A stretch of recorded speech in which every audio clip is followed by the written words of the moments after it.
Chocolate দেন না। চল যা এখান থেকে, চকলেট খেতে আসছে। আচ্ছা দাঁড়া তাহলে।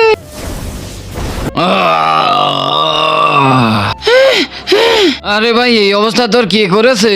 এই পিকাজুর বাচ্চা করেছে। পিকাজুর বাচ্চাকে আমি এখনই মজা দেখাচ্ছি।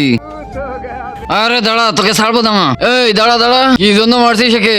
স্যার এ আমার বন্ধুকে মেরেছে, একে ছাড়বো না আমি। এর গায়ে যদি কেউ হাত দিস না, সব কটার কানের তালা ফাটিয়ে দেবো আমি। চল যা ব্যান্সে গিয়ে বয়। বদমাস সবগুলো একবার আমার পিকাজুকে মারবে। ভাই পিকাজুকে শিক্ষা দিবি নাকি? আরে কি ফুসুর ফুসুর করে বলতেছিস তোরা? চল এদিকে খেয়াল দে সবাই।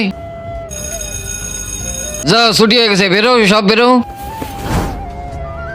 বল্টু জলদি বাইরে আয়। আরে কে ডাকে রে? বল্টু জানিস স্যারেরটা পিকাজুর বাচ্চা নিয়ে আসছে আর বলতাছে তোকে বাইরে ফেলে দিয়ে আসবে, তোকে খাওয়ায় নাকি কোনো লাভ নেই। হ্যাঁ বল্টু, আমারও শুনেও অনেক খারাপ লাগছে তোর জন্য। পিকাজু তোকে ছাড়বো না। পেট ভরে আজকে খাওয়াবো তোকে।